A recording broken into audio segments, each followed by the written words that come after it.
तो मुरलिया हरि की मधुबन में धूम मचाए। मुरलिया हरि की मधुबन में धूम मचाए। मुरलिया हरि की मधुबन में धूम मचाए।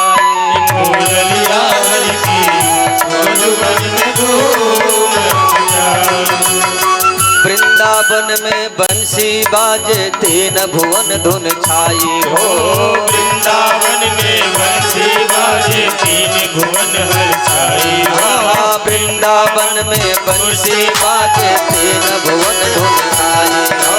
वृंदावन में बंसी बाजे तीन भुवन हर छाई।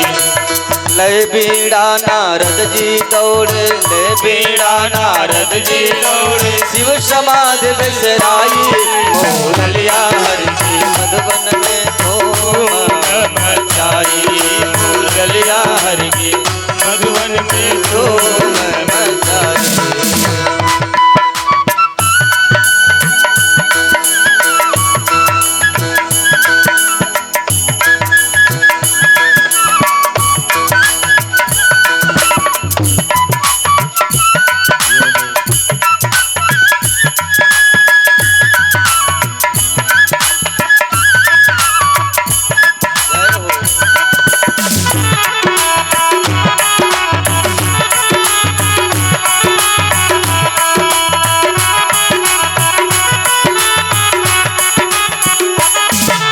जैसे ही भगवान की बांसुरी की धुन सुनी, गोपियां श्रृंगार कर रही थी। जैसे तैसे उल्टे सीधे गृहकार ने पटाए हो। जैसे तैसे उल्टे सीधे गृह काज निपटाई हो।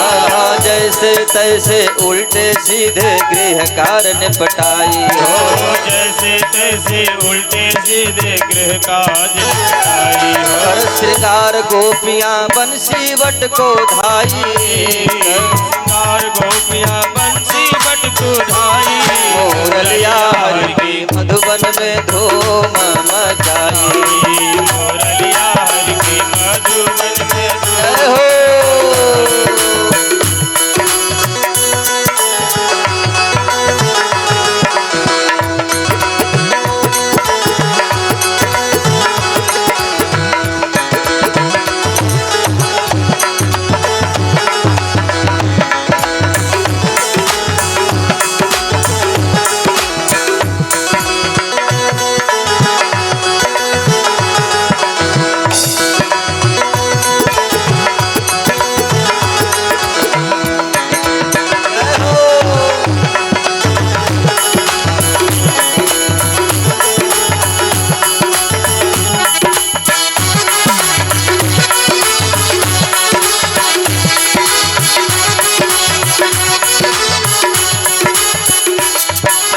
एक गोपी खीर बना रही थी, बहुत बढ़िया से सुंदर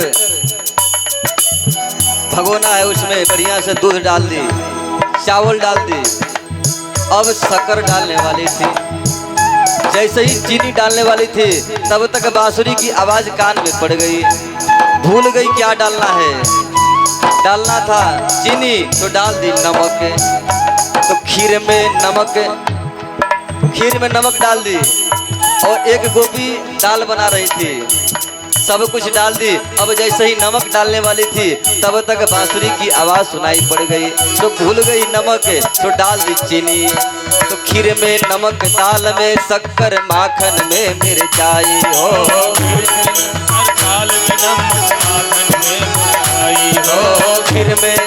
खीर में क्या नमक है, तो खीर में नमक, दाल में शक्कर, माखन में मिर्चाई। चलिए यहाँ तक तो ठीक है। एक गोपी नई नवेली दुल्हन बन के घर में आई थी।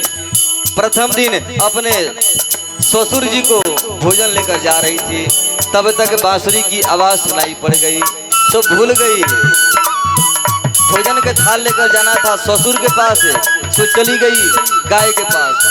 और जो गऊ के पास जो भूसा था वहां से उठाई और जाकर ससुर के पास रख दी। बोलो महाराज खा लो।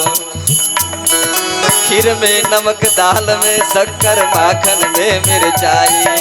खीर में नमक, दाल में शक्कर, माखन में मिर्चाई। गाय को थाल, पति को भूसो, ऐसी मति बौराई। मुरलिया हरि की मधुबन में धूम मचाई। मुरलिया हरि की मधुबन में धूम मचाई। जय हो।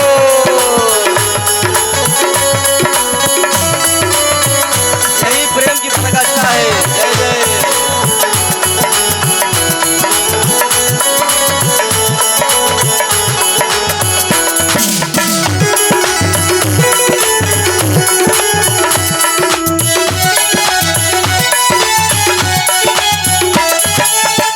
यहाँ तक तो ठीक है, कुछ गोपियां श्रृंगार कर रही थी। अब जो लिपस्टिक ओष्ठ में लगाना है वो तो आंख में लगा ली, और आंख का जो काजल है वो ओष्ठ में लगा दी, और जो नीचे वस्त्र पहनना है उसको तो ऊपर से पहन ली, और ऊपर का जो वस्त्र है वो नीचे पहन ली। पग में पहुंची कर में पायल, कान में नथुनी सजाई हो। पग में पहुंची कर में पायल, कान में नथुनी सजाई हो।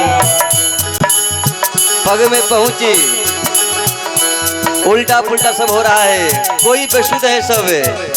हाँ, पग में पहुंची कर में पायल, कान में नथुनी सजाई हो। पग में पहुंची कर में पायल, कान में नथुनी सजाई हो। नयन महावर, नयन महावर, पगयंजन, बिंदी कपोल लपटाई। मुरलिया हरि की मधुबन में धूम मचाई। मुरलिया हरि की मधुबन में धूम मचाई।